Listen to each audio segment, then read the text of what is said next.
Здравствуйте, в эфире «Точка зрения». Мы продолжаем разговор, очень интересный, очень животрепещущий, о тех преобразованиях, которые происходят в нашей с вами жизни. И сегодня мы продолжаем обсуждать поправки, которые вносятся в наш основной учредительный документ Российской Федерации. Это Конституция.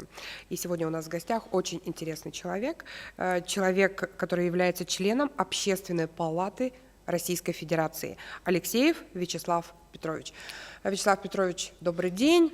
Очень рада вас видеть, своего коллегу, потому что сама являюсь экспертом Общественной палаты Республики Саха-Якутия. И, конечно, и мне, и нашим зрителям очень интересно, как вы относитесь вот к этой инициативе. Мы с вами понимаем, что мы живем с вами в очень важный исторический период, когда мы меняем основной документ, по которому живем. Как вообще должна измениться наша с вами жизнь, как развивается страна, в которой мы живем, как вы относитесь вообще к тому, что это возможно стало за ближайшие 27 лет, пожалуй, впервые? В принципе, те изменения, которые сегодня предлагаются в Конституцию нашей страны, они сегодня со временем уже стали необходимостью. В 1993 году, когда принималась Конституция, страна находилась в действительно сложном положении. И в то время, была принята Конституция, но она в основном очень много закрепляет прав, и вот она практически за эти годы не изменилась. Но вместе с тем, все мы стали свидетелями того, что как Владимир Владимирович на протяжении этих лет, какие у него были установки, требования к органам государственной власти. Мы хорошо помним антикоррупционную политику, которая сегодня ведется. Он запрещал руководителям органов государственной власти иметь за рубежом счета в иностранных банках и так далее. Даже бизнесу он просил это все вернуть. Это все было требование. И сегодня практически уже настало время, видимо, когда уже по предложениям жителей нашей страны, потому что многие, особенно в последние годы, начали открыто говорить о том, что некоторые руководители имеют иностранное гражданство, имеют вид на жительство, и тем самым они практически защищают интересы иных стран, часть которых для нас является сегодня недружественными. И вот сегодня, он даже в послании сказал о том, что сегодня руководители органов государственной власти, они являются слугами. Они должны оказывать услуги и при этом выражать интересы России. И в этом плане, я думаю, что вот это требование, оно необходимо. Это начинается и из президента Российской Федерации, это члены Совета Федерации, депутаты Государственной Думы, это, председатель правительства, его заместители, плюс и министры российского уровня, далее, руководители субъектов и, соответствующим образом. Поэтому это сегодня стало необходимостью, да, действительно, страна находится в сложном положении. И вот, мы помним, да, годы, когда говорили про наше руководство, особенно в годы войны, о том, что у них и все было российское, даже детей не посылали учиться, а сегодня, к сожалению, есть то, что есть. То есть, по сути дела, изменения, которые сейчас будут вноситься в наш основной закон, это вызовы. Вызовы не только времени, но и вызовы, брошенные теми людьми, которые имеют право высказывать свою точку зрения. Во всех средствах массовой информации действительно очень часто звучала именно эта претензия. То есть, по сути дела, не на пустом месте возникли эти поправки. Они в любом случае дают ответ многим из нас, простых жителей Российской Федерации. Я тоже очень рада, что это происходит сейчас, что мы являемся свидетелями этого. И еще, конечно, больше всего людей отзываются о той социальной политике, которая проводится Владимиром Путиным. Последнее послание просто многих потрясло, ввело в шок. Все начали подсчитывать, все начали планировать свои семьи, да? То есть у нас определенное воодушевление сейчас есть у многих. И, конечно, очень важно то, что размер заработной платы, он также будет фиксирован некоим образом в этом основном документе. Что происходит с нашей заработной платой? Давайте об этом. Вообще надо сказать о том, что с приходом Владимира Владимировича на этот срок, он сразу открыто сказал о том, что действительно надо сегодня бороться с бедностью.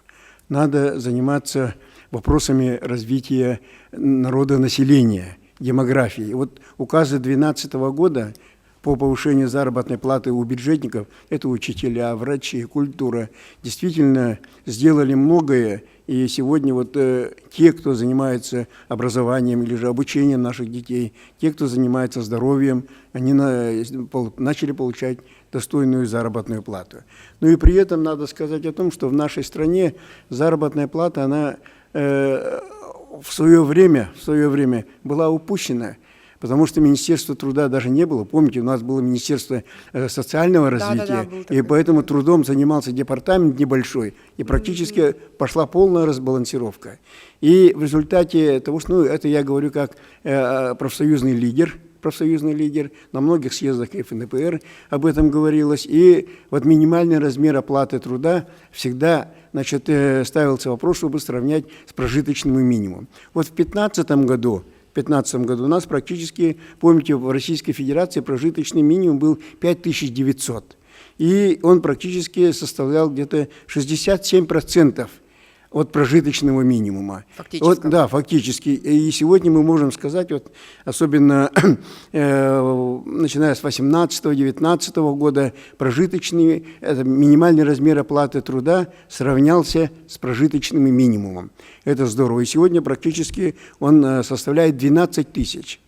И сегодня настало время, видимо, когда закрепить этот уровень, чтобы прожиточный минимум равнялся минимальному размеру оплаты труда. И это сегодня сделано. Будет зафиксировано да, в основном это будет законе. зафиксировано. Уже ниже этого никто, пусть будет предприниматели, пусть это будет бюджетная сфера, пусть это будет кто угодно, не должны получать. Потому что ниже этого это уже вымирание. Поэтому я всецело поддерживаю это все.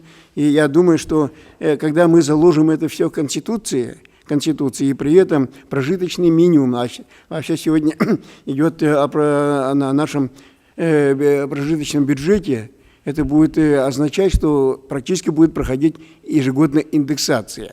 И жители нашей республики уже ниже этого не будут получать заработную плату. Ну, то есть это определенные гарантии? Это гарантия. Так, конечно. Вот в нашей республике при Егоре Афанасьевиче мы в Российской Федерации одними из первых сравняли прожиточный минимум Российской Федерации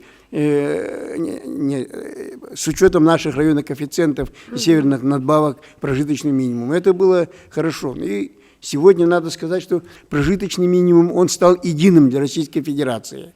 Теперь, значит, согласно решению Конституционного суда, на него накручиваются районные коэффициенты и надбавки, то есть, значит, компенсирующие, стимулирующие выплаты. Поэтому единый, значит, МРОТ по России, ему соответствующие коэффициенты, и вот это будет заработная плата. То есть для нас это важно, да. это определенные гарантии. Теперь Нет, это главное. Да. И сегодня даже профсоюзы мы настаиваем на том, чтобы вот минимальный размер оплаты труда стал минимальной тарифной ставкой по тем или иным должностным окладам, чтобы уже на это производились накрутки. Соответствующее увеличение, чтобы это был минимум. Так, и еще один момент, тоже с этим связанный, пенсионеры. В каком положении у нас окажутся пенсионеры в этом новом законе? Ну, по пенсии тоже, значит, вопросы очень такие необходимые. У нас пенсия, вы помните, тоже была, ну, она и сегодня не такая уж большая. В среднем по стране, вот, допустим, в 2015 году пенсия у нас была 12 800 рублей. И вот в 2018 году она стала где-то 15 тысяч, но сейчас чуть выше. Но при этом были периоды, что и заработная плата, Государственная Дума принимали решение не индексировать. Да. И в результате этого практически заработная плата у федеральных государственных служащих 6 лет не индексировалась, у наших республиканских 4 года, и в том числе государственных муниципальных служащих, в том числе и пенсии. Даже вот накопительная часть и так далее, она замораживается, не оплачивается. И вот когда это все будет закреплено в Конституции, это будет уже гарантия того, что пенсия уже, значит, ежегодно индексироваться с учетом инфляции, и это даст определенную гарантию.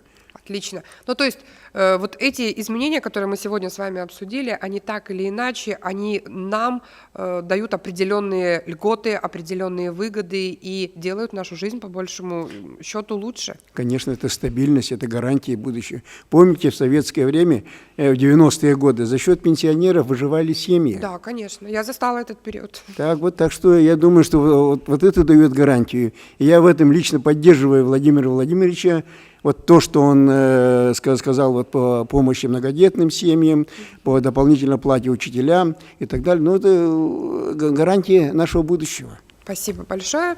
На этой оптимистичной ноте мы завершаем диалог с вами. Очень рада была встрече. Надеюсь, что будете частым гостем нашего проекта «Точка зрения». Спасибо.